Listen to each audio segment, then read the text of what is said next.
It's time. It's time. It's time to shop. One and only CMR Shopping Mall. ನಮ್ಮ ಶಾಪಿಂಗಿನ best destination ರಾಯಚೂರಿನಲ್ಲಿ September 22ರಂದು ವಿಶೇಷ ಆರಂಭ. ಇನ್ಮೇಲೆ ಪ್ರತಿದಿನವೂ ಸೆಲೆಬ್ರೇಷನ್. ತ್ರಿಲೋಕವಾಸಿನಿ ತುಳಜಾ ಭವಾನಿ ತ್ರಿರೂಪಧಾರಿಣಿ. ಶ್ರೀ ತುಳಜಾ ಭವಾನಿ ದೇವಸ್ಥಾನದ 16ನೇ ವರ್ಷದ ಶರನ್ನವರಾತ್ರಿ ಮಹೋತ್ಸವ. ನಮಸ್ಕಾರ, ನೀವು ನೋಡ್ತಾ ಇದ್ದೀರಾ ಮೆಗಾ ನ್ಯೂಸ್. ಮೊದಲಿಗೆ ಹೆಡ್ಲೈನ್ಸ್. ಕೃಷಿ ವಿಜ್ಞಾನಗಳ ವಿಶ್ವವಿದ್ಯಾಲಯದಲ್ಲಿ ರಾಷ್ಟ್ರೀಯ ಸಮ್ಮೇಳನ. ಗುಣಮಟ್ಟ ಸಂಶೋಧನೆಗಳು ರೈತರಿಗೆ ತಲುಪಬೇಕು. ಕುಲಪತಿ ಡಾಕ್ಟರ್ ಎಂ ಹನುಮಂತಪ್ಪ. ರಾಷ್ಟ್ರೀಯ ಆಯುರ್ವೇದ ದಿನಾಚರಣೆ. ಆಧುನಿಕತೆ ವೇಗದಲ್ಲಿ ಆಯುರ್ವೇದ ಚಿಕಿತ್ಸೆ ಮರೆಯಾಗಬಾರದು. ಸಂತೋಷ್ ಇರಾಣಿ. ಆಸ್ತಿ ವಿವಾದ. ಪಾಲಿಕೆ ಸದಸ್ಯ ಜಿಂದಪ್ಪ ಮೇಲೆ ತಿಮ್ಮಾರೆಡ್ಡಿಯಿಂದ ಹಲ್ಲೆ. ಕಚೇರಿಯಲ್ಲಿ ಬಿಗುವಿನ ವಾತಾವರಣ. ಹಿಂದುಳಿದ ವರ್ಗಗಳ ಗಣತಿಯಲ್ಲಿ ಮಾದಿಗ ಎಂದು ಬರೆಯಿಸಿ. ರಾಮಣ್ಣ. ದೇವದುರ್ಗ ಪಟ್ಟಣದಲ್ಲಿ ಅನಧಿಕೃತ ಬ್ಯಾನರ್. ಉಪಲೋಕಾಯುಕ್ತರಿಂದ ಅಧಿಕಾರಿಗಳ ರಕ್ಷಣೆ. ಅಳ್ಳಪ್ಪ ಅಮರಾಪುರ್ ಆರೋಪ. ಸಫಾಯಿ ಕರ್ಮಚಾರಿ ಸಮೀಕ್ಷೆ ಹೆಸರಿನಲ್ಲಿ ಹಣ ಲೂಟಿ. ಹಿಂದಿನ ಸಮೀಕ್ಷೆಯಲ್ಲಿ ಗುರುತಿಸಿದ ಫಲಾನುಭವಿಗಳಿಗೆ ದೊರೆಯದ ಸೌಲಭ್ಯ. ಭಾಸ್ಕರ್ ಬಾಬು ಆರೋಪ. ಮತ್ತು ಹಾರುಬುದಿ ಸಾಗಣೆ ಸಮಸ್ಯೆ ನೀಗಿಸಲು ಆಗ್ರಹಿಸಿ ದಲಿತ ಸೇನೆ ಪ್ರತಿಭಟನೆ. ಸ್ನಾತಕೋತ್ತರ ಪದವಿ ವಿದ್ಯಾರ್ಥಿಗಳು ಶಿಸ್ತುಬದ್ಧತೆಯಿಂದ ಮತ್ತು ಪರಿಶ್ರಮದಿಂದ ಗುಣಮಟ್ಟದ ಸಂಶೋಧನೆಗಳನ್ನು ಕೈಗೊಳ್ಳುವ ಮೂಲಕ ರೈತರ ಮತ್ತು ಸಮಾಜದ ಅಭಿವೃದ್ಧಿಗೆ ಕೊಡುಗೆಯಾಗಿ ನೀಡಬೇಕು ಎಂದು ಕೃಷಿ ವಿಜ್ಞಾನಿಗಳ ವಿಶ್ವವಿದ್ಯಾಲಯದ ಕುಲಪತಿ ಡಾಕ್ಟರ್ ಎಂ ಹನುಮಂತಪ್ಪ ಹೇಳಿದರು. ಅವರಿಂದು ನಗರದ ಕೃಷಿ ವಿಜ್ಞಾನಗಳ ವಿಶ್ವವಿದ್ಯಾಲಯದ ಪ್ರೇಕ್ಷಾಗೃಹದಲ್ಲಿ ರಾಯಚೂರು ಕೃಷಿ ವಿಜ್ಞಾನಿಗಳ ವಿಶ್ವವಿದ್ಯಾಲಯ ಸ್ನಾತಕೋತ್ತರ ಅಧ್ಯಯನ ನಿರ್ದೇಶನಾಲಯದಿಂದ ಡಾಕ್ಟರ್ ಎಸ್ ಎ ಪಾಟೀಲ್ ರ ಸ್ಮರಣಾರ್ಥ 2ನೇ ಉಪನ್ಯಾಸ ಮತ್ತು ಸ್ನಾತಕೋತ್ತರ ಮತ್ತು ಡಾಕ್ಟರೇಟ್ ಪದವಿ ಪಡೆಯುವ ಅಂತಿಮ ಘಟ್ಟದಲ್ಲಿರುವ ವಿದ್ಯಾರ್ಥಿಗಳಿಗಾಗಿ ಹಮ್ಮಿಕೊಳ್ಳಲಾದ 5ನೇ ರಾಷ್ಟ್ರೀಯ ಸ್ನಾತಕೋತ್ತರ ಸಂಶೋಧನಾ ಸಮ್ಮೇಳನದ ಅಧ್ಯಕ್ಷತೆ ವಹಿಸಿ ಮಾತನಾಡಿದರು. ರಾಯಚೂರು ಕೃಷಿ ವಿಶ್ವವಿದ್ಯಾಲಯವು ವಿದ್ಯಾರ್ಥಿಗಳ ಸಂಶೋಧನೆಗೆ ಎಲ್ಲಾ ರೀತಿಯ ಸೌಲಭ್ಯಗಳನ್ನು ಒದಗಿಸುತ್ತಿದ್ದು, ಸೌಲಭ್ಯಗಳನ್ನು ಸದುಪಯೋಗ ಪಡೆದುಕೊಂಡು ಕೃಷಿ ವಲಯದ ಅಭಿವೃದ್ಧಿಗೆ ಮತ್ತು ಕೃಷಿ ವಲಯದಲ್ಲಿ ಎದುರಾಗುವ ಸವಾಲುಗಳಿಗೆ ಪರಿಹಾರ ನೀಡಲು ಹೊಸ ಸಂಶೋಧನೆಗಳನ್ನು ಮಾಡಲು ಮುಂದಾಗಬೇಕು ಎಂದು ತಿಳಿಸಿದರು. ಇನ್ನು ಇದೇ ವೇಳೆ ಕೃಷಿ ವಿಶ್ವವಿದ್ಯಾಲಯದ ನಿವೃತ್ತ ಶಿಕ್ಷಣ ನಿರ್ದೇಶಕ ಡಾಕ್ಟರ್ ಎಂಜಿ ಪಾಟೀಲ್ ಮಾತನಾಡಿ, ಇತ್ತೀಚಿನ ದಿನಗಳಲ್ಲಿ ರೈತರು ಎದುರಿಸುತ್ತಿರುವ ಸಮಸ್ಯೆಗಳನ್ನು ಪರಿಹರಿಸುವ ನಿಟ್ಟಿನಲ್ಲಿ ಕೃಷಿ ವಿಜ್ಞಾನಿಗಳ ವಿಶ್ವವಿದ್ಯಾಲಯ ಯುವ ಸಂಶೋಧನಾ ವಿದ್ಯಾರ್ಥಿಗಳು ರೈತ ಸಮುದಾಯ ಎದುರಿಸುತ್ತಿರುವ ಸಮಸ್ಯೆಗಳನ್ನು ಅರಿತುಕೊಂಡು ಅವುಗಳ ನಿವಾರಣೆಗೆ ಸಂಶೋಧನೆಗಳನ್ನು ಕೈಗೊಂಡು ರೈತ ಬಾಂಧವರಿಗೆ ಸದಾ ಆಸರೆಯಾಗಬೇಕು ಎಂದು ಹೇಳಿದರು.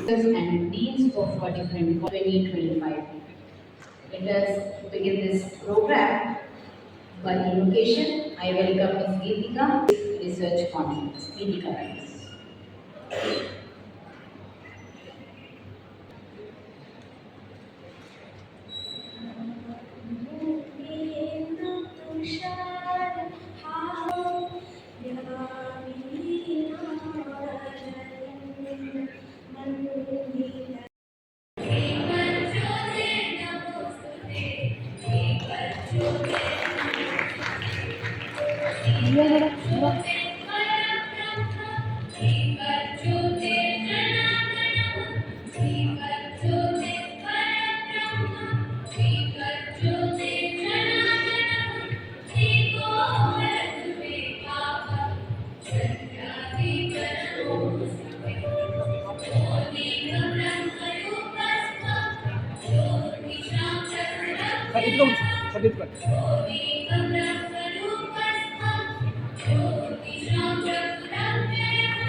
I thank all as well as innovation. ಹಾಗೆ Dr.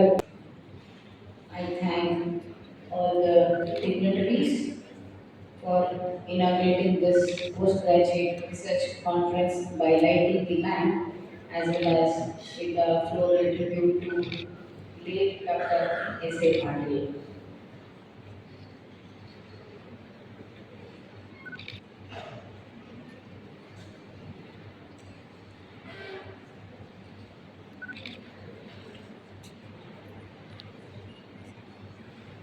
Sir, the dip ಇದೆ sir, carefully. Sir.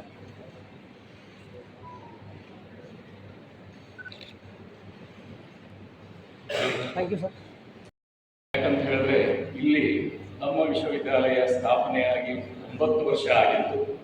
ಆದರೂ ಕೂಡ we have not conducted PG research conference. I don't know what was the reason.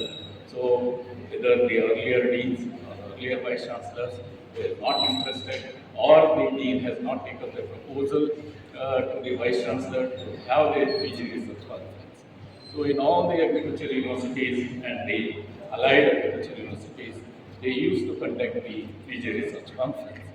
But we did not, that's what, when I took over the charge of the PGS, I thought of having the PG research conference at our university. So immediately I went and asked the then Vice Chancellor, Dr. Salimat sir, but it was a very short period. At that time it was a very short period. He said that within a short period, how it is possible to conduct a big PG research program. So he said, let us have in next year, going 2018. And then I thought, so why can't we send our PG students who are at the verge of completion of master's degree and at the verge of completion of PhD to the other universities. Pawalkot Horticulture University has invited the PG students to present their research in their conference. And similarly, Shivamogga Agriculture and Horticulture University also invited to present our PG student research at their university. Then I took the permission of the Honorable Vice Chancellor, Dr. Salimat sir, to send our students to those universities for their presentation. He readily accepted, and nearly one bus we took, and we went to the Pawalkot University, and even with the professors also, with me, the HODs like AJ Srinivas and then Sharanagowda and Mahadev Swami and so many. ಸಮ್ಮೇಳನದಲ್ಲಿ ವ್ಯವಸ್ಥಾಪನಾ ಮಂಡಳಿ ಸದಸ್ಯರಾದ Mallikarjun D, Mallesh ಕುಲ್ಮಿ, doctor Narayana Rao, ವಿಶ್ವವಿದ್ಯಾಲಯದ ಸ್ನಾತಕೋತ್ತರ ವಿಭಾಗದ dean ಹಾಗೂ ಸಮ್ಮೇಳನದ ಸಂಘಟನಾ ಕಾರ್ಯದರ್ಶಿ ಡಾಕ್ಟರ್ ಗುರುರಾಜ್ ಸುಂಕರ್, ಅಯ್ಯನಗೌಡ, ಜಾಗೃತಿ ದೇಶಮಾನೆ ಸೇರಿದಂತೆ ವಿಶ್ವವಿದ್ಯಾಲಯದ ಎಲ್ಲಾ ಅಧಿಕಾರಿಗಳಿಂದ ಶಿಕ್ಷಕರು ಹಾಗೂ ವಿದ್ಯಾರ್ಥಿಗಳು ಪಾಲ್ಗೊಂಡಿದ್ದರು. ಸಣ್ಣ ಪುಟ್ಟ ಕಾಯಿಲೆಗಳಿಗೆ ಮನೆಯಲ್ಲಿಯೇ ಇರುವಂತಹ ವಸ್ತುಗಳಿಂದ ಔಷಧಿ ಮಾಡಿಕೊಂಡು ಗುಣಪಡಿಸಿಕೊಳ್ಳುವುದು ನಮ್ಮ ಸನಾತನದ ಆಯುರ್ವೇದ ಪದ್ಧತಿಯ ಹಿರಿಯರಿಂದಲೂ ನಡೆದುಕೊಂಡು ಬಂದಿದೆ. ಆಧುನಿಕತೆ ಬೆಳೆದಂತೆ ಇದನ್ನು ಮರೆತಿದ್ದೇವೆ. ಇದೀಗ ಮತ್ತೆ ಆಯುರ್ವೇದ ಔಷಧಿ ಪದ್ಧತಿಯನ್ನ ಅಳವಡಿಸಿಕೊಳ್ಳುವ ಅವಶ್ಯಕತೆ ಇದೆ ಎಂದು ಮಹಾನಗರ ಪಾಲಿಕೆ ಉಪ ಆಯುಕ್ತೆ ಸಂತೋಷಿ ರಾಣಿ ಹೇಳಿದರು. ನಗರದ ಪಂಡಿತ್ ಸಿದ್ದರಾಮ ಜಂಬಲ್ದಿನ್ನಿ ರಂಗಮಂದಿರದಲ್ಲಿ ಹಮ್ಮಿಕೊಂಡಿದ್ದ ರಾಷ್ಟ್ರೀಯ ಆಯುರ್ವೇದ ದಿನ ನಿಮಿತ್ತ ಉಚಿತ ಆಯುರ್ವೇದ ಆರೋಗ್ಯ ತಪಾಸಣೆ ಶಿಬಿರವನ್ನ ಉದ್ಘಾಟಿಸಿ ಮಾತನಾಡಿದರು. ನಮ್ಮ ಹಿರಿಯರ ಕಾಲದಲ್ಲಿ ಹಿಂದಿನಿಂದಲೂ ಸಣ್ಣ ಪುಟ್ಟ ಕಾಯಿಲೆಗಳು ಬಂದಲ್ಲಿ ಮನೆಯಲ್ಲಿರುವ ವಸ್ತುಗಳಿಂದ ಔಷಧಿ ಮಾಡಿಕೊಂಡು ಗುಣಪಡಿಸಿಕೊಳ್ಳುತ್ತಿದ್ದೆವು. ಆಯುರ್ವೇದ ಪದ್ಧತಿಯು ನಮ್ಮ ಜೀವನ ಶೈಲಿ ಬದಲಾದಂತೆ ಮರೆತಿದ್ದೇವೆ. ಆಧುನಿಕತೆ ಬೆಳೆದಂತೆ ಅದರಿಂದ ಹಿಂದೆ ಸರಿಯುತ್ತಿದ್ದೇವೆ. ಮೆಡಿಕಲ್ಗಳಲ್ಲಿ ಸಿಗುವ ಇಂಗ್ಲಿಷ್ ಔಷಧಿಗಳಿಂದ ತಕ್ಷಣವೇ ವಾಸಿಯಾಗಬೇಕೆಂದು ಅದಕ್ಕೆ ಅಂಟಿಕೊಂಡಿದ್ದೇವೆ. ಔಷಧಗಳಿಂದ ವಾಸಿಯಾಗದ ಸಾಕಷ್ಟು ಕಾಯಿಲೆ ಆಯುರ್ವೇದ ಔಷಧದಿಂದ ಗುಣಮುಖರಾಗಿದ್ದಾರೆ.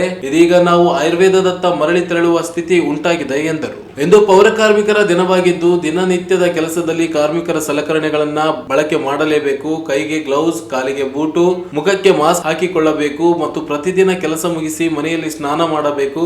ಸಾಬೂನಿನಿಂದ ಮೈಕೈ ತೊಳೆದುಕೊಳ್ಳಬೇಕು. ಇದರಿಂದ ರೋಗಗಳು ಬಾರದಂತೆ ತಡೆಗಟ್ಟಬಹುದಾಗಿದೆ ಎಂದರು. ಈ ಸಂದರ್ಭದಲ್ಲಿ ತ್ರಿವಿಕ್ರಮ್ ಜೋಶಿ, ಆರುಜೀವ ಆಯುರ್ವೇದ ಆಸ್ಪತ್ರೆ ಸಿಇಒ ಗೌಸ್ ಕುಮಾರ್, ಜಿಲ್ಲಾ ವಾಣಿಜ್ಯೋದ್ಯಮ ಸಂಘದ ಕಮಲ್ ಕುಮಾರ್ ಜೈನ್, ಕಾರ್ಯದರ್ಶಿ ಜಮ್ಮಣ್ಣ ಎಕ್ಲಾಸ್ಪುರ್, ಪಾಲಿಕೆ ಅಧಿಕಾರಿ ಜೈಪಾಲ್ ರೆಡ್ಡಿ, ಶಾಲಿನಿ ಸೇರಿದಂತೆ ಅನೇಕರು ಉಪಸ್ಥಿತರಿದ್ದರು. ಜಮೀನು ಖರೀದಿ ವಿಷಯದಲ್ಲಿ ಉಂಟಾಗಿದ್ದ ವಿವಾದದಿಂದ ಕಾಂಗ್ರೆಸ್ ಮುಖಂಡ ಗುರುಸಿ ತಿಮ್ಮಾರೆಡ್ಡಿ ವಾರ್ಡ್ ನಂಬರ್ 22ರ ಮಹಾನಗರ ಪಾಲಿಕೆ ಸದಸ್ಯ ಜಿಂದಪ್ಪ ಇವರ ಮೇಲೆ ಹಲ್ಲೆ ನಡೆಸಿದ ಘಟನೆ ಪಾಲಿಕೆ ವಲಯ ಕಚೇರಿಯಲ್ಲಿ ನಡೆದಿದೆ. ಕಚೇರಿ ಅವಧಿಯಲ್ಲಿ ಪಾಲಿಕೆ ಸದಸ್ಯ ಜಿಂದಪ್ಪ ಮಹಾಪೌರರ ಕಚೇರಿಯಲ್ಲಿ ಕುಳಿತಿರುವಾಗ ಆಗಮಿಸಿದ ಜಿ ತಿಮ್ಮಾರೆಡ್ಡಿ ಮತ್ತು ಬೆಂಬಲಿಗರು ಮಾತುಕತೆ ನಡೆಸಿ ಆಕ್ರೋಶಗೊಂಡು ಏಕಾಏಕಿ ಹಲ್ಲೆ ನಡೆಸಿದ್ದಾರೆ ಎಂದು ಹೇಳಲಾಗುತ್ತಿದೆ. ಮಹಾಪೌರರಾದ ನರಸಮ್ಮ ನರಸಿಂಹಲು ಮಾಡಗಿರಿ ಹಾಗೂ ಮಹಿಳಾ ಸದಸ್ಯರೊಬ್ಬರು ಇದ್ದ ಸಂದರ್ಭದಲ್ಲಿ ಹಲ್ಲೆ ಮಾಡಲಾಗಿದೆ. ಮಹಾಪೌರರ ಕಚೇರಿಯಲ್ಲಿದ್ದ ಪೀಠೋಪಕರಣ ಸಹ ಧ್ವಂಸಗೊಳಿಸಲಾಗಿದೆ. ಜಿಂದಪ್ಪ ಇವರ ಕುತ್ತಿಗೆಗೆ ತೆರಚಿದ ಗಾಯಗಳಾಗಿವೆ. ಫೋನ್, ಕನ್ನಡಕ ಸಹ ಒಡೆದು ಹಾಕಲಾಗಿದೆ ಎಂದು ಹೇಳಲಾಗುತ್ತಿದೆ. ಏಕಾಏಕಿ ಹಲ್ಲೆ ನಡೆಸಿದ್ದರಿಂದ ಕಚೇರಿಯಲ್ಲಿ ಬಿಗುವಿನ ವಾತಾವರಣ ನಿರ್ಮಾಣವಾಗಿತ್ತು. ಪಾಲಿಕೆ ಅಧ್ಯಕ್ಷೆ ಹಾಗೂ ಇತರ ಸದಸ್ಯರು ಮಾಹಿತಿ ಪಡೆಯುವಂತೆ ತೆರಳಿ ಸಮಾಧಾನ ಪಡಿಸಿದ್ದಾರೆ. ಸದರ್ ಬಜಾರ್ ಪೊಲೀಸರು ಸಹ ಸ್ಥಳಕ್ಕೆ ಆಗಮಿಸಿ ಪರಿಸ್ಥಿತಿಯನ್ನ ನಿಯಂತ್ರಿಸಿದ್ದಾರೆ. ವಾರ್ಡ್ ನಂಬರ್ 7ರ ಪಾಲಿಕೆ ಸದಸ್ಯೆ ಅನಿತಾ ಇವರ ಪತಿಯಾಗಿರುವ ಗುಡಿಸಿ ತಿಮ್ಮಾರೆಡ್ಡಿ ವಿರುದ್ಧ ದೂರು ದಾಖಲಿಸಲು ಸದಸ್ಯ ಜಿಂದಪ್ಪ ಹಾಗೂ ಕಚೇರಿಯ ಸಿಬ್ಬಂದಿಗಳು ಮುಂದಾದರು. ಸ್ಥಳಕ್ಕೆ ಯುವ ಕಾಂಗ್ರೆಸ್ ಮುಖಂಡ ರವಿ ಬೋಸರಾಜು ಭೇಟಿ ನೀಡಿ ಮಾತುಕತೆ ನಡೆಸಿ ಕಾಂಗ್ರೆಸ್ ಪಕ್ಷದ ಕಚೇರಿಗೆ ತೆರಳಿದ್ದಾರೆ. ಮಹಾಪೌರರಾದ ಸಾಜಿದ್ ಸಮೀರ್, ಸದಸ್ಯರಾದ ಜಯಣ್ಣ, ಬಿ ರಮೇಶ್, ಪಾಲಿಕೆ ಮಹಾಪೌರರಾದ ನರಸಮ್ಮ ನರಸಿಂಹಲು ಮಾಡಿಗಿರಿ ಸೇರಿ ಅನೇಕ ಮಹಿಳಾ ಸದಸ್ಯರು ಇದ್ದರು. ಜಮೀನು ಖರೀದಿಗೆ ಸಂಬಂಧಿಸಿದಂತೆ ಉಂಟಾಗಿರುವ ವಿವಾದ ಹಿನ್ನೆಲೆಯಲ್ಲಿ ಘಟನೆ ನಡೆದಿದೆ ಎಂದು ಹೇಳಲಾಗುತ್ತಿದ್ದು, ಈ ಕುರಿತು ಜಿಲ್ಲಾ ಪೊಲೀಸ್ ವರಿಷ್ಠಾಧಿಕಾರಿಗಳಿಗೂ ಸಹ ದೂರು ನೀಡಲಾಗಿತ್ತು ಎಂದು ಹೇಳಲಾಗುತ್ತಿದೆ. ಹಲ್ಲೆಗೆ ಸಂಬಂಧಿಸಿದಂತೆ ದೂರು ದಾಖಲಾಗಿರುವ ಕುರಿತು ಮಾಹಿತಿ ಲಭ್ಯವಾಗಬೇಕಿದೆ. ಹಿಂದುಳಿದ ವರ್ಗಗಳ ಗಣತಿಯಲ್ಲಿ ಮಾದಿಗ ಸಮುದಾಯದ ಜನರು ಧರ್ಮದ ಕಾಲಂನಲ್ಲಿ ಹಿಂದೂ, ಜಾತಿ ಕಾಲಂನಲ್ಲಿ ಮಾದಿಗ ಎಂದು ಬರೆಸಬೇಕೆಂದು ಶಿವಶರಣ ಮಾದರ ಚೆನ್ನಯ್ಯ ಸೇವಾ ಸಮಿತಿ ಮಾಜಿ ಅಧ್ಯಕ್ಷ ರಾಮಣ್ಣ ಮನವಿ ಮಾಡಿದ್ದಾರೆ. ಅವರಿಂದು ಮಾಧ್ಯಮಗೋಷ್ಠಿಯನ್ನ ಉದ್ದೇಶಿಸಿ ಮಾತನಾಡಿ, ಉಪಜಾತಿ ಕಾಲಂ B061ರಲ್ಲಿ ಮಾದಿಗ ಎಂದು ಬರೆಸಬೇಕು. ನ್ಯಾಯಮೂರ್ತಿ ನಾಗಮೋಹನ್ ದಾಸ್ ಆಯೋಗ ನಡೆಸಿದ ಸಮೀಕ್ಷೆಯಲ್ಲಿ ಮಾದಿಗ ಸಮುದಾಯಕ್ಕೆ ಅನ್ಯಾಯವಾಗಿದೆ. ಸಮೀಕ್ಷೆ ಗಣತಿದಾರರಿಗೆ ಸರಿಯಾದ ಮಾಹಿತಿ ನೀಡಬೇಕು. ಮತಾಂತರವಾಗದೆ ಕ್ರಿಶ್ಚಿಯನ್ ಆಚರಣೆ ನಡೆಸುವವರು ಮಾದಿಗ ಎಂದು ಬರೆಸಬೇಕು. ದಾಖಲೆಗಳಲ್ಲಿ ಮಾದಿಗ ಎಂದು ಇದೆ, ಆದರೆ ಆಚರಣೆಗಳಲ್ಲಿ ಚರ್ಚ್ಗಳಿಗೆ ಹೋಗುತ್ತಿರಬಹುದು. ಧರ್ಮವೇ ಬೇರೆ, ಜಾತಿಯೇ ಬೇರೆ ಎಂದರು. ಈ ನಮ್ಮ ಭಾರತ ದೇಶದಲ್ಲಿ ಕಟ್ಟಕಡೆ ಜನ ಅಂತೇಳಿ ನಾನು ಹೇಳಿಕ್ಕೆ ಇಷ್ಟಪಡ್ತಾ ಇದ್ದೀನಿ. ಆನಂತರ ಈ ಜನಾಂಗದ ಬಗ್ಗೆ supreme court, national commission, state commission survey ಮಾಡಲಿಕ್ಕೆ ಸುಮಾರು ವರ್ಷಗಳಿಂದ ಸತತವಾಗಿ ಇದು ಮಾಡ್ತಾ ಇದ್ದಾರೆ. ಆದರೆ ಸರ್ವೆಗೆ ಬಂದಂಥ ಒಂದು ಟೀಮ್ ಏನಿದೆ ಸರಿಯಾಗಿ ಒಂದು ಸರ್ವೆ ಮಾಡ್ತಾ ಇಲ್ಲ. ಇದರಿಂದ ನಮ್ಮ ಜನಾಂಗಕ್ಕೆ ಬಹಳಷ್ಟು ಅನ್ಯಾಯ ಆಗ್ತಾ ಇದೆ. ಇದೇ ಸರ್ವೆ ಬಗ್ಗೆ ನಮ್ಮ ಗುಲ್ಬರ್ಗನಲ್ಲಿ ಒಂದು MSI ಕಾರ್ಡನ್ನು ಕೊಟ್ಟಿದ್ದಾರೆ. ಈ ರೀತಿ ರಾಯಚೂರಿನಲ್ಲಿ ಕೊಡಲಿಲ್ಲ. ಕೇವಲ ನಮ್ಮ ಮಾನ್ಯ ಜಿಲ್ಲಾಧಿಕಾರಿಗಳು, ಮಾನ್ಯ ಕಮಿಷನರ್ಗಳು ಕೊಟ್ಟಿರ್ತಕ್ಕಂಥ ಒಂದು ID ಕಾರ್ಡ್ ಇದೆ. ಬಟ್ ಈ ಕಾರ್ಡ್ ಇದ್ದರೆ ಇದು ಡೆಲ್ಲಿವರೆಗೆ ನಮಗೆ ಅನುಕೂಲ ಆಗುತ್ತೆ.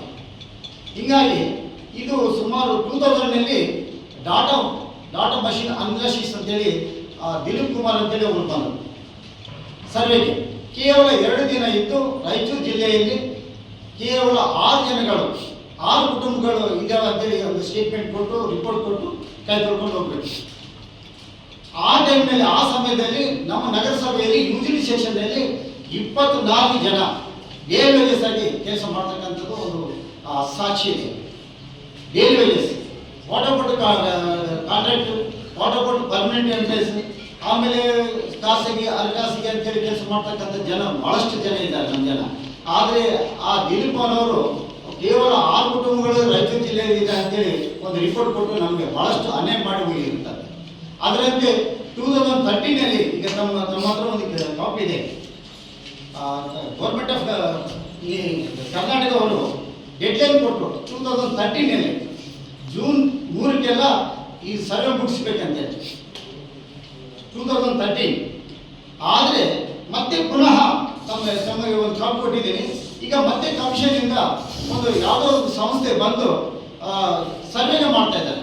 ನಾವು ಸರ್ವೆ ಸೆಲ್ಫ್ ಡಿಕ್ಲರೇಷನ್ ಮಾಡ್ಬೇಕಂತೇಳಿ ಮಾನ್ಯ ಜಿಲ್ಲಾಧಿಕಾರಿ ಕಮಿಷನ್ನಿಂದ ಬಂದಾಗ ಈ ಸಂದರ್ಭದಲ್ಲಿ ಸಮಿತಿಯ ಅಧ್ಯಕ್ಷ ಯಮನಪ್ಪ ಗಿರಿಜಾಲಿ, ಕಾರ್ಯದರ್ಶಿ ಬಸವರಾಜ್ ಹತ್ತನೂರ್, ಬಾಬು ಕಮಲಾಪುರ್, ಬಸವರಾಜ್ ಜಾಡಲ್ದಿನ್ನಿ, ಮಧು ಚಕ್ರವರ್ತಿ, ತಿಮ್ಮಪ್ಪ, ಎಂ ಈರಣ್ಣ, ನರಸಿಂಹಲು ಸೇರಿದಂತೆ ಅನೇಕರು ಉಪಸ್ಥಿತರಿದ್ದರು. ಈಗ ಚಿಕ್ಕದೊಂದು ಬ್ರೇಕ್ ನಂತರ ಮೆಗಾ ನ್ಯೂಸ್ ಮುಂದುವರಿಯುತ್ತದೆ.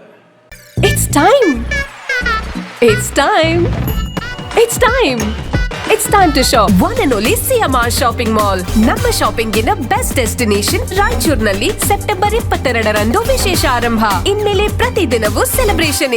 ತ್ರಿಲೋಕವಾಸಿನಿ ತುಳಜಾ ಭವಾನಿ ತ್ರಿರೂಪದಾಯಿನಿ. ಶ್ರೀ ತುಳಜಾ ಭವಾನಿ ದೇವಸ್ಥಾನದ 16ನೇ ವರ್ಷದ ಶರನ್ನವರಾತ್ರಿ ಮಹೋತ್ಸವ ದಿನಾಂಕ 22/9/2025 ಸೋಮವಾರದಂದು ಬೆಳಗ್ಗೆ ಬ್ರಾಹ್ಮ ಮುಹೂರ್ತದಲ್ಲಿ ಅಮ್ಮನವರ ನಂದಾದೀಪ.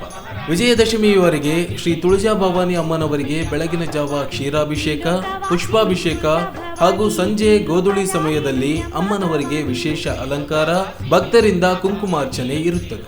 ಹಾಗೂ ದಿನಾಂಕ 1/10/2025 ಗುರುವಾರ ಗಣಹೋಮ, ರುದ್ರಹೋಮ ಇರುತ್ತದೆ. ಮಧ್ಯಾಹ್ನ 12 ಗಂಟೆಗೆ ಹೋಮದ ಪೂರ್ಣಾಹುತಿ, ಮಹಾಮಂಗಳಾರತಿ, ಉಡಿ ತುಂಬುವ ಕಾರ್ಯಕ್ರಮ ಹಾಗೂ ಅನ್ನದಾಸೋಹ ಇರುತ್ತದೆ.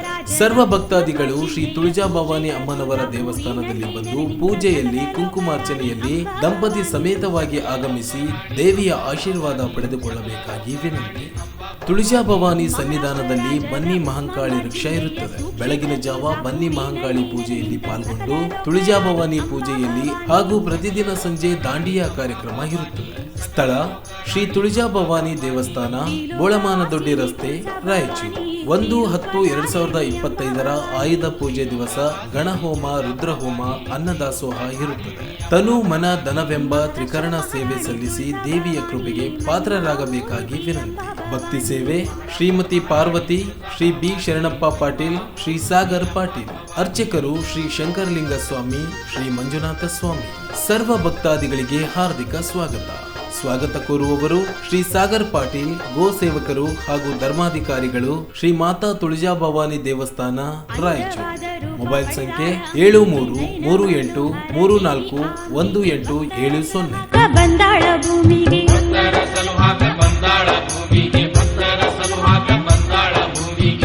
ಬ್ರೇಕ್ ನಂತರ ಮತ್ತೆ ಮೆಗಾ ನ್ಯೂಸ್ಗೆ ಸ್ವಾಗತ. ದೇವದುರ್ಗ ಪಟ್ಟಣದಲ್ಲಿ ಅನಧಿಕೃತವಾಗಿ 44 ಬ್ಯಾನರ್ ಹಾಕಿರುವ ಪ್ರಕರಣದಲ್ಲಿ ಇತ್ತೀಚೆಗೆ ನಗರಕ್ಕೆ ಆಗಮಿಸಿದ ಉಪಲೋಕಾಯುಕ್ತರು ಪ್ರತ್ಯೇಕ ದೂರು ನೀಡಿದ್ದರೂ 5 ನಿಮಿಷದಲ್ಲಿ ವಿಚಾರಣೆ ಪೂರ್ಣಗೊಳಿಸಿರುವುದು ಕಾಟಾಚಾರಕ್ಕೆ ಎಂದು ಆರ್ಟಿಐ ಕಾರ್ಯಕರ್ತ ಅಳ್ಳಪ್ಪ ಅಮರಪುರ್ ಹೇಳಿದ್ದಾರೆ.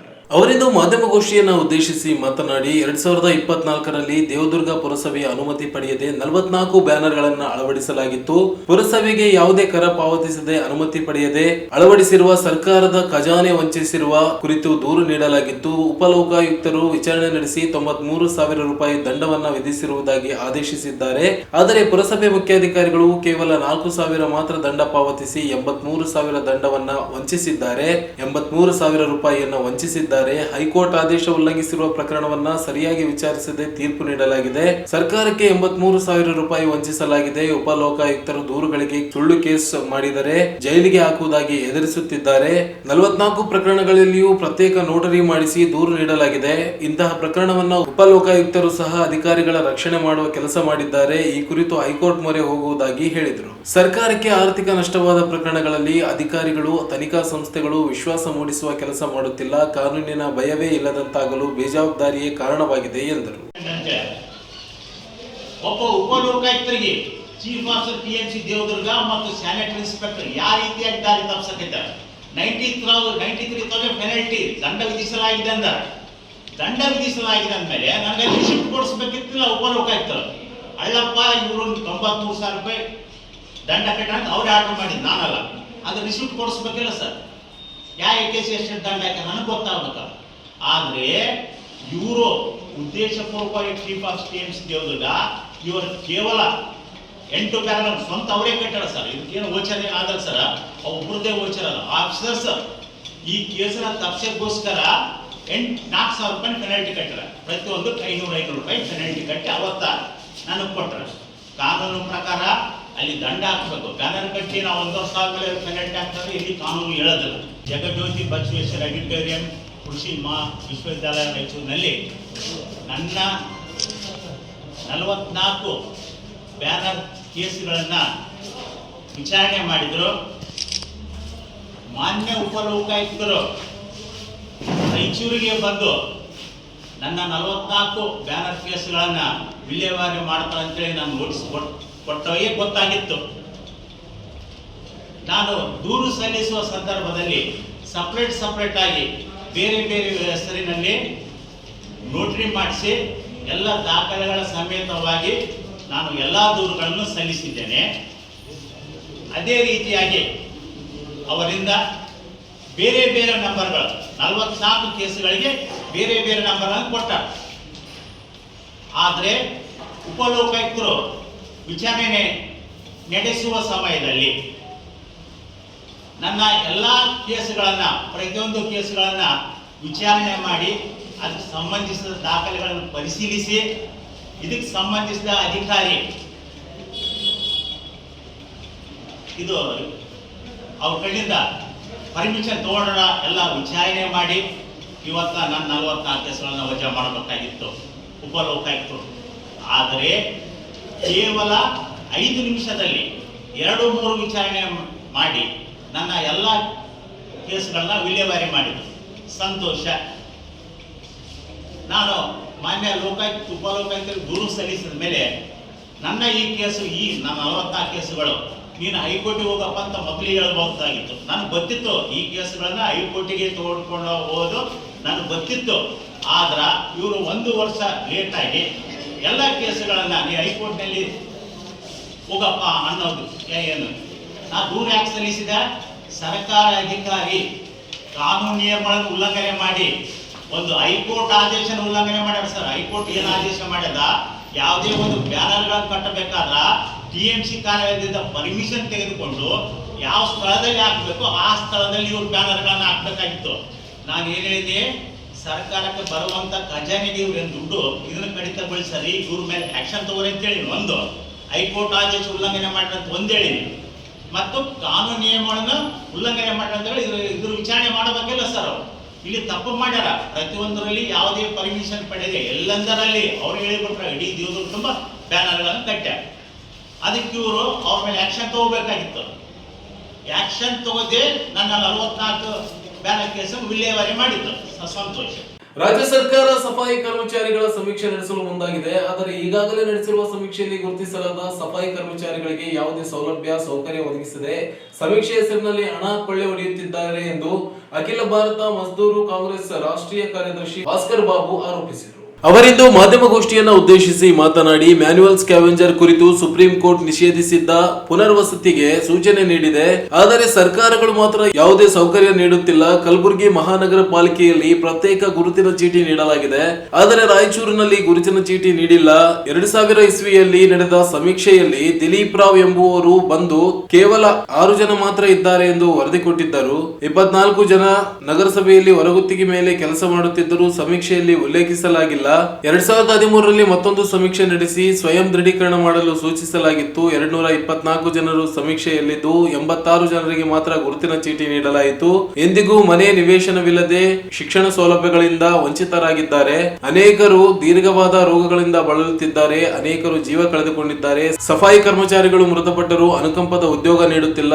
ಆದರೂ ಸರ್ಕಾರ ಈಗ ಮತ್ತೊಮ್ಮೆ ಸಮೀಕ್ಷೆ ಆದೇಶಿಸಿದೆ. ರಾಷ್ಟ್ರೀಯ ಕಾನೂನು ಶಾಲೆಯಿಂದ ಸಮೀಕ್ಷೆ ನಡೆಸಲು ಆದೇಶಿಸಲಾಗಿದೆ. ಸೆಪ್ಟೆಂಬರ್ 24ರಂದು ಸಮೀಕ್ಷೆಗೆ ತಂಡ ಆಗಮಿಸಲಿದೆ. ಈಗಾಗಲೇ ಗುರುತಿಸಿದವರಿಗೆ ಸೌಲಭ್ಯ ನೀಡದೆ ಮತ್ತೊಂದು ಸಮೀಕ್ಷೆ ನಡೆಸಿ ಸರ್ಕಾರ ಹಣವನ್ನ ಪೋಲು ಮಾಡಲಾಗುತ್ತಿದೆ. ಕೂಡಲೇ ಈಗಾಗಲೇ ಗುರುತಿಸಲಾದ ಸಫಾಯಿ ಕರ್ಮಚಾರಿಗಳಿಗೆ ಗುರುತಿನ ಚೀಟಿ, ಮನೆ, ಶಿಕ್ಷಣ, ಉದ್ಯೋಗ ಒದಗಿಸಬೇಕು. ಸಫಾಯಿ ಕರ್ಮಚಾರಿಗಳ ಆಯೋಗಕ್ಕೆ ಅದೇ ಜನಾಂಗದವರನ್ನ ನೇಮಿಸಬೇಕು. ಯಾದಗಿರಿಯಲ್ಲಿ ಕ್ಯಾನ್ಸರ್ನಿಂದ ಮೃತಪಟ್ಟ ಸಫಾಯಿ ಕರ್ಮಚಾರಿ ಅವಲಂಬಿತರಿಗೆ ಉದ್ಯೋಗ ನೀಡಬೇಕು ಎಂದರು. ಸಾಮಾಜಿಕ ಮತ್ತು ಶೈಕ್ಷಣಿಕ ಸಮೀಕ್ಷೆ ಮಾಡ್ತಾ ಇದ್ದಾರೆ. 22ನೇ ತಾರೀಕಿಂದ ಸರ್ಕಾರದ ವತಿಯಿಂದ ಒಂದು ಹಿಂದುಳಿದ ಆಯೋಗಕ್ಕೆ ಅದನ್ನು ವಹಿಸಿದ್ದಾರೆ. ಈಗ ನಾವು ಮಾದಿಗ ಸಮಾಜದಲ್ಲಿ ಎಲ್ಲ ಮಾದಿಗ ಬಂಧುಗಳಲ್ಲಿ ನಾವು ಸದರಿ ಈ ಸಮೀಕ್ಷೆಯಲ್ಲಿ ಕಾಲಮ್ ಜಾತಿ ಕಾಲಂನಲ್ಲಿ 061 ಮಾದಿಗ ಅಂತಲೇ ಬರೆಸ್ರಿ ಅಂತ ನಮ್ಮದು ಒಂದು ಬೇಡಿಕೆ ಇದೆ.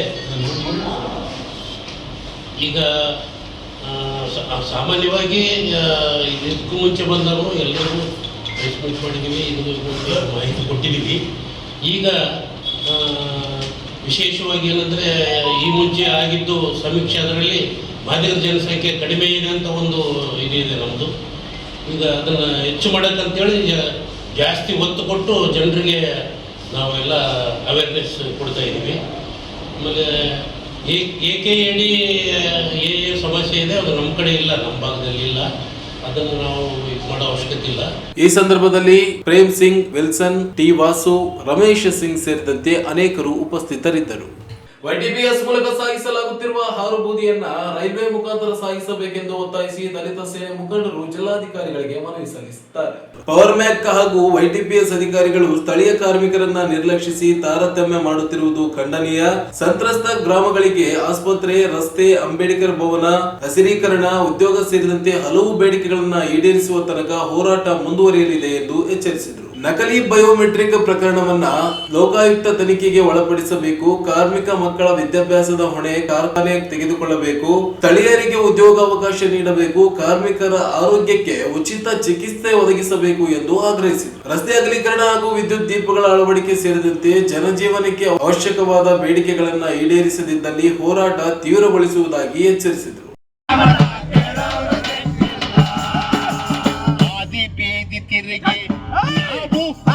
ರಾತ್ರಿ ಎನ್ನದೇ ಆದಿ ಬೀದಿ ತಿರುಗಿ ನಾವು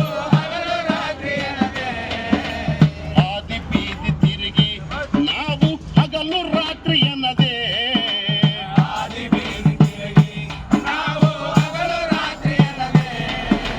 ಹೈಟೆಕ್ಕು ಅಂತಾರ ನಮಗ ಬೈಟೆಕ್ಕು ಮಾಡತಾರ.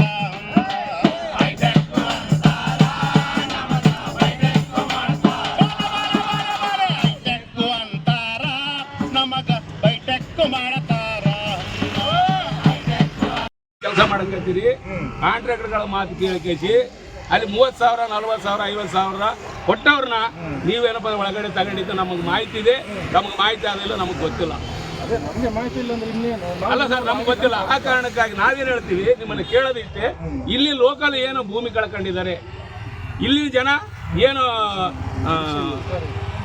ಅಪಾಯದಲ್ಲಿ ನಿರುದ್ಯೋಗದಲ್ಲಿ ಇದ್ದಾರೆ, ಅದರ ಇದ್ದವರಿಗೆ ನಾವು ಕೊಡ್ರಿ ಅಂತ ನಿಮ್ಮ ಕೈಯಲ್ಲಿದೆ, ನಾವು ನಿಮ್ಮನ್ನು ಕೇಳತ್ತೀವಿ. ಈಗ ಏನಿದೆ ಹೌದಾ, ನಮ್ಮ ಹತ್ರನೇ ಈಗ ಇಲ್ಲಿ ಒಳಗಡೆ ಎಷ್ಟು ಜನ ಕೆಲಸ ಮಾಡ್ತಾ ಇದ್ದಾರೆ, ಯಾವ ಊರಿನವ್ರು ಎಷ್ಟೆಷ್ಟು ಜನ ಇದ್ದಾರೆ, ಯಾವ ಜಾತಿಯವ್ರು ಎಷ್ಟೆಷ್ಟು ಜನ ಇದ್ದಾರೆ ಅಂತ ನಮ್ಮ ಹತ್ರ ನಿಮ್ಮಲ್ಲಿ ಇದೆ ಸರ್. ನಿಮ್ಮಲ್ಲಿ ಇದೆ. ಅದನ್ನು ಈಗ ನಾವು ಏನಿದೆ ಈಗ ಡಿ ಸಿ ಅವ್ರ ಸಾವಿರ ಹೇಳೋದು. ಆಮೇಲೆ ಇಲ್ಲಿ ಸರ್ ಲೋಕಲ್ ಎಷ್ಟು ಜನ ಇದ್ದಾರೆ ನಮ್ಗೆ ಲಿಸ್ಟ್ ಕೊಡ್ರಿ, ನಾವು ಫೈಂಡ್ ಮಲ್ಲೇಶ್ ಅಂತೇಳಿ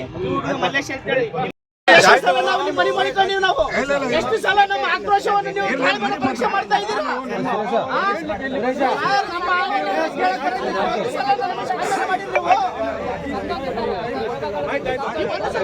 ಸ್ಪಂದನ ಮಾಡಿದ್ರೆ ಈ ಒಂದು ಅಹವಾಲುಗಳನ್ನು ಸ್ವೀಕಾರ ಮಾಡಕ್ಕೆ ಬಂದಿರುತ್ತೆ. ನಿಮ್ಮ ಜವಾಬ್ದಾರಿ ತುಂಬಿಕೆ ಬಂದಿರಿ ನೀವು. ಈ ಒಂದು ನಿಮ್ಮ ಜವಾಬ್ದಾರಿ ತುಂಬಿಕೆ ಬಂದು ನಮ್ಮ ಅಹವಾಲುಗಳು ಇದು ಮಾಡ್ತೀವಿ ನೀವು. ಜನರಿಗೆ ನಿಮಗೆ ಕೇಳೋದಿಲ್ಲ ರೀ. ನಿನ್ನ ಮಕ್ಕಳು ಏನಾದ್ರು ರೋಡ್ ಆಕ್ಸಿಡೆಂಟ್ ಆದ್ರೆ ನಿನ್ಗೆ ಗೊತ್ತಾಗೋದು. ಯಾಕಂದ್ರೆ ನಿನ್ನ ಮಕ್ಕಳು AC ಕಾರಲ್ಲಿ ಓಡಾಡ್ತಾರ, ಇನ್ನು ಬಸ್ಸಲ್ಲಿ ಓಡಾಡ್ತಾರ. ನೀವು ಹೋದ್ರೆ ಬಂದೇ ಅಥವಾ ಇಲ್ಲಿ ಗೇಟ್ ಬಂದೇ ಮಾಡ್ತೀವಿ ನಾವು. ಎಷ್ಟು ಸಲ ಸರ್ ಅಂಬರೀಶ್ ಸರ್ ಎಷ್ಟು ಸಲ ನಮ್ಮ ತಾಳ್ಮೆನ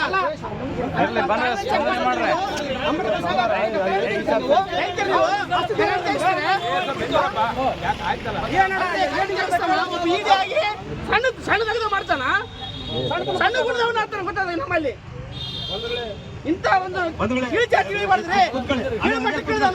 ಇನ್ನು ಈ ಸಂದರ್ಭದಲ್ಲಿ ದಲಿತ ಸೇನೆ ಜಿಲ್ಲಾಧ್ಯಕ್ಷ ಮಾರುತಿ, DSS ಮುಖಂಡ ಎಂ ಈರಣ್ಣ, MRHS ಮುಖಂಡ ಹನುಮಂತಪ್ಪ ಮನ್ನಾಪುರಿ, DSS ಮುಖಂಡ ಷಣ್ಮುಖಪ್ಪ ಗಂಟೆ, ಕನ್ನಡಿಗರ ಸಂಘದ ಇಮ್ರಾನ್ ಬಡೇಸಾಬ್, ಕರವೇ ಮುಖಂಡ ಸುರೇಶ್ ಬಾಬು, ಜಾಗೃತಿ ವೇದಿಕೆಯ ರಾಜ್ಯ ಮುಖಂಡ ಎನ್ ಬಾಬು, ರೈತ ಸಂಘದ ಮುಖಂಡ ನಿಂಗಪ್ಪ, ದಲಿತ ಸೇನೆ ಮುಖಂಡ ಚಿನ್ನಪ್ಪ ವೆಂಕಟೇಶ್, ತಾಲೂಕು ಅಧ್ಯಕ್ಷ ಜಿಂದಪ್ಪ ಜೈರ್ಕಲ್, ಕರವೇ ಮುಖಂಡ ಭಾಷಾ ನಾಯಕ್, ರೈತ ಸಂಘದ ಮುಖಂಡ ಮಂಜುನಾಥ್, ದಲಿತ ಸೇನೆ ಮುಖಂಡರಾದ ಬಾಬುರಾವ್, ಕೃಷ್ಣ ಮಾಚರ್ಲಾ, ಕಾಶಿನಾಥ್, ಈರಣ್ಣ ಸೇರಿದಂತೆ ಅನೇಕರು ಉಪಸ್ಥಿತರಿದ್ದರು.